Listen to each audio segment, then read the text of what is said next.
आज हमने करना है end of Bretton Woods and beginning of globalisation.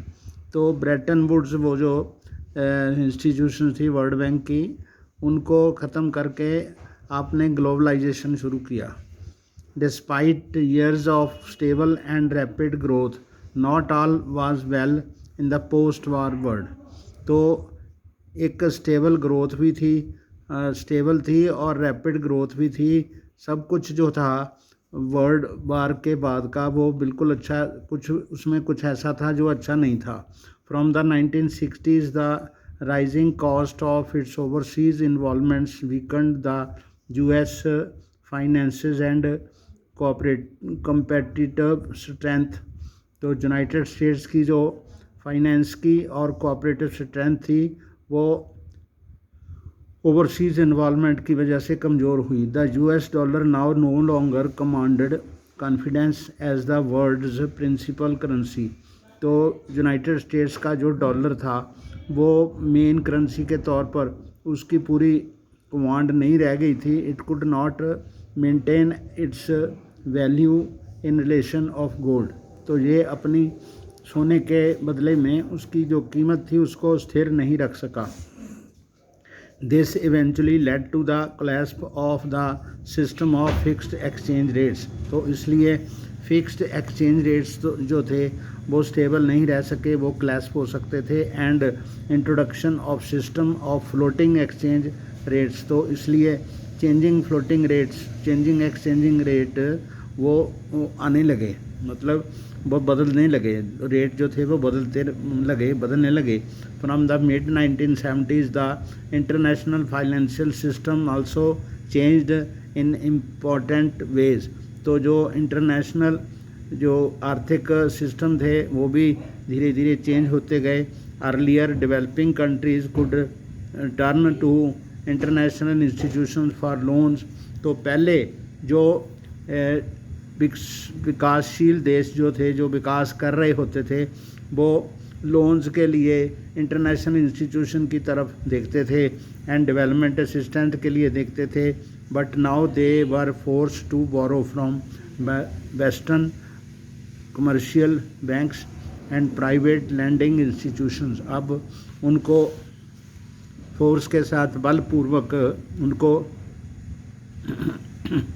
Waste की जो वाणिज्यिक बैंक थे वहाँ से और प्राइवेट लैंडिंग बैंक्स से उधार लेने के लिए बलपूर्वक कहा गया। दिस लेड टू पीरियोडिक डेब्ट crisis in the developing world. तो विकासशील देशों में वहाँ पर कर्जे का रुझान बढ़ गया।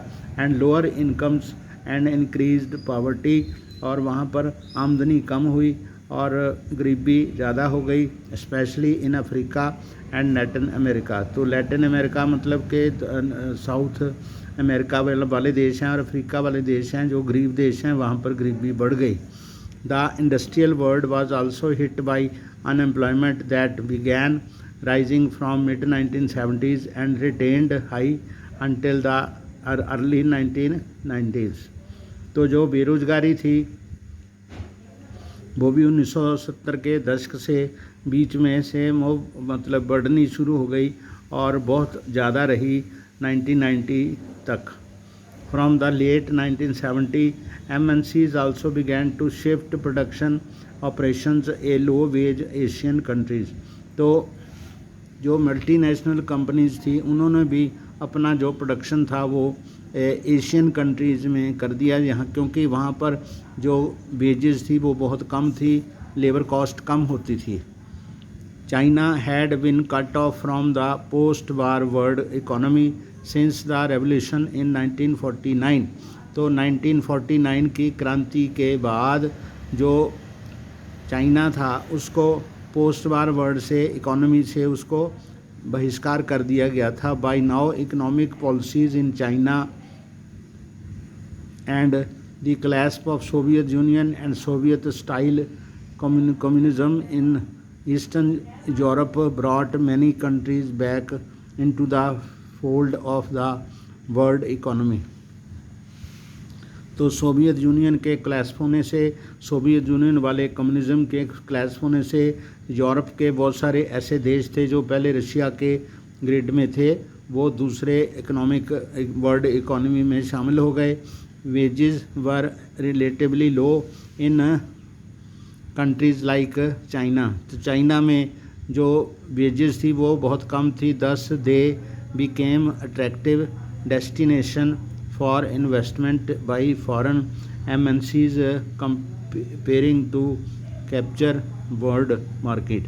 तो बहुत सारी जो मल्टीनेशनल कंपनीज थी वो चाइना की तरफ आकृष्ट हुई, क्योंकि वहाँ पर वेजेस कम होने की वजह से और उसको और वर्ल्ड मार्केट को भी वो ललचाने लगी। Have you notice that most of the TVs, mobile phones and toys we see in the shops seem to be made in China. अब आप देखते हैं कि बहुत सारे जो मोबाइल फ़ोन हैं और TVs हैं वो सारे चाइना में बने होते हैं। This is because of the low cost structure of Chinese economy. तो वहाँ का जो आर्थिक तंत्र है वहाँ पर वो कॉस्ट उनकी कम होती है।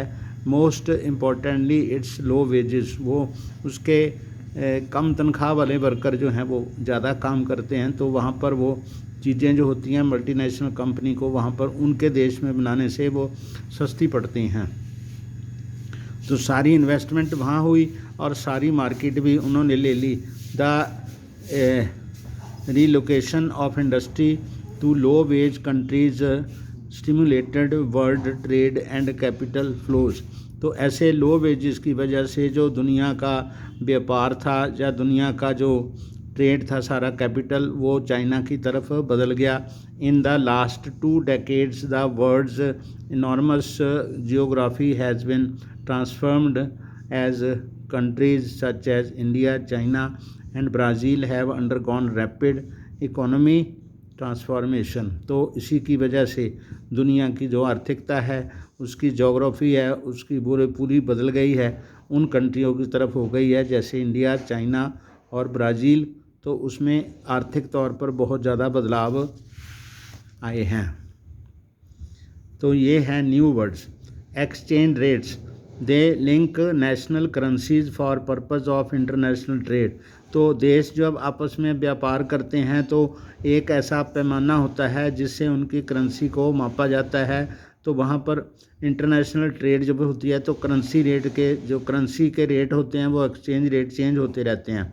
There are broadly 2 kinds of exchange rates, fixed exchange rate and floating exchange rate.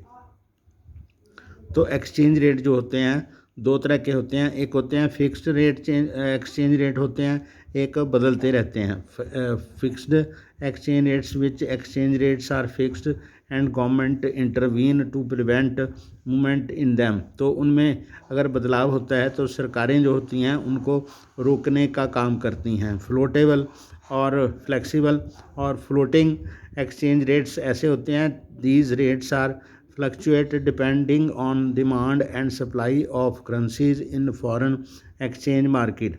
तो फॉरेन एक्सचेंज मार्केट में इन करेंसीज की मांग या सप्लाई के हिसाब से इनके रेट जो होते हैं वो बदलते रहते हैं। In principle without interference of the government. तो वहाँ पर सरकारें जो होती हैं वो उसमें बिल्कुल भी दखल अंदाजी नहीं करती। तो ये लेसन हमारा यहाँ पर ख़त्म हुआ। तो इसके हम क्वेश्चन आंसर करेंगे।